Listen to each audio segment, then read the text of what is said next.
Hello everyone, welcome back to my YouTube channel Gain Gyan for Exam.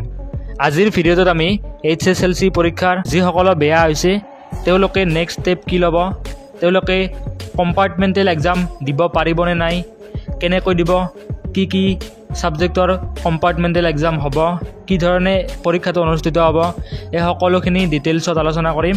যদি তোমালোকে মোৰ চেনেলটোলৈ নতুনকৈ আহিছা তেতিয়াহ'লে প্লিজ চেনেলটো ছাবস্ক্ৰাইব কৰিবা আৰু ভিডিঅ'টো লাইক কৰিবা। তেন্তে বলা আমি ভিডিঅ'টো আৰম্ভ কৰোঁ। এলিজিবিলিটিৰ প্ৰথমটো নিয়ম হৈছে যে যিজন ছাত্ৰই কম্পাৰ্টমেণ্টেল এক্সাম দিব খোজে তেওঁ মাত্ৰ 3খন ছাবজেক্টৰে দিব পাৰিব। অৰ্থাৎ ছাপ'জ এজন ষ্টুডেণ্ট আছে, ছাত্ৰজনে 4খন ছাবজেক্টত ফেইল কৰিছে, তেতিয়াহ'লে তেওঁ এই এক্সামটোৰ কাৰণে এলিজিবল নহ'ব। কাৰণ সেবাৰ নিয়ম মতে যিজন ষ্টুডেণ্টে এক্সামটো দিব তেওঁ মেক্সিমাম 3খন ছাবজেক্টত ফেইল কৰিছে তেতিয়া দিব পাৰিব। নেক্সট ৰুলটো হৈছে যে যিজন ষ্টুডেণ্টে এক্সামটো দিব তেওঁ অলৰেডি 170 মাৰ্কছ স্ক'ৰ হ'ব লাগিব। মানে যিজন ষ্টুডেণ্টে কম্পাৰ্টমেণ্টেল এক্সাম দিব যাব তেওঁ 170 মাৰ্কছ পাব লাগিব। মানে তেওঁ মেট্ৰিকত 170 নম্বৰ পাইছিল বাট ফেইল কৰিলে, তেতিয়া মানে কি তেওঁ এলিজিবল হ'ব। তাতকৈ যদি কম পাইছিল 160 পাইছিল বা 150 পাইছিল বা 150 পাইছিল তেতিয়াহ'লে তেওঁ এলিজিবল নহয়। থাৰ্ড নিয়মটো হৈছে যিজন ষ্টুডেণ্টে এক্সাম দিব তেওঁ মাত্ৰ ফেইল কৰা ছাবজেক্ট কেইখনতে দিব পাৰিব।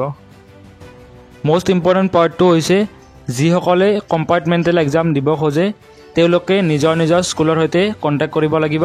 তো তোমালোকে যদি এক্সামটো দিব খোজা তেতিয়াহ'লে তোমালোকে নিজৰ স্কুলৰ হেডমাষ্টাৰৰ সৈতে কণ্টেক্ট কৰা, তেওঁলোকক সোধা কেতিয়া কেনেদৰে কি এপ্লাই কৰিব লাগে বা যিটো এপ্লিকেশ্যন প্ৰচেছ আছে ইয়াৰ কাৰণে যেতিয়া এপ্লাই হ'ব সেইটো মে' মাহৰ দ্বিতীয় সপ্তাহত অৰ্থাৎ মে' মাহৰ 10-11 তাৰিখত আৰম্ভ হ'ব আৰু বেছি দিন নাথাকে। মানে এই এপ্লিকেশ্যন প্ৰচেছটো মেবি 4-5 দিনৰ কাৰণে চলি থাকে।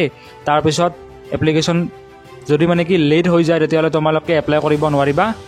আৰু যিটো এক্সাম আছে সেই এক্সামটো এমাহ পিছত অৰ্থাৎ জুন মাহৰ দ্বিতীয় সপ্তাহত তোমালোকে আশা কৰিব পাৰিবা যে জুন মাহৰ 8-9-10 তাৰিখ এইকেইটা তাৰিখত এক্সামটো হ'ব পাৰে।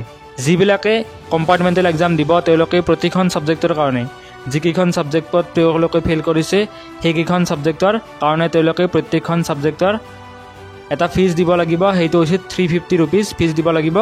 আৰু লগতে এটা চেণ্টাৰ ফিজ আছে, মানে যিটো চেণ্টাৰত তোমালোকৰ এক্সামটো অনুষ্ঠিত কৰা হ'ব কম্পাৰ্টমেণ্টেল এক্সামটো তাৰ এটা ফিজ এটা আছে, পাৰ্টিকুলাৰ ফিজ আছে। আৰু প্ৰতিজন ছাত্ৰৰ পৰা 150 কৰি মানে কি 150 টকাকৈ লোৱা হ'ব। এই এক্সামটো ফৰ চিয়'ৰ এমাহ পিছত অৰ্থাৎ এপ্লিকেশ্যন এপ্লাই কৰাৰ যিটো লাষ্ট ডেট আছিল তাৰ পৰা এমাহ পিছত এই এক্সামটো আৰম্ভ হ'ব। তোমালোকৰ কম্পাৰ্টমেণ্টেল এক্সাম এটা এক্সাম ৰাতিপুৱা হ'ব আৰু আন এটা এক্সাম আবেলি হ'ব। অৰ্থাৎ ৰাতিপুৱা 9 বজাৰ পৰা আৰু দুপৰীয়া 12 বজাৰ ভিতৰত হ'ব। বৰ্তমানলৈ কোনো ধৰণৰ ফাইনেল ডেটছ সেবাৰ তৰফৰ পৰা এনাউন্স কৰা হোৱা নাই। যেতিয়া কোনো ধৰণৰ আপডেট আহে ৰিগাৰ্ডিং কম্পাৰ্টমেণ্টেল এক্সাম মই তোমালোকক নিশ্চয়কৈ জনাম। তো তোমালোকে আপডেটবিলাক পাবৰ কাৰণে মোৰ চেনেলটো ছাবস্ক্ৰাইব কৰিবা।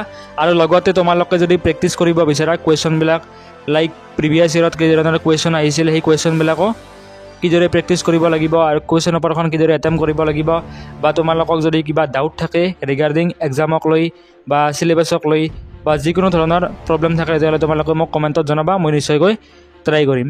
Thank you so' much for ৱাচিং। See you in the next video'.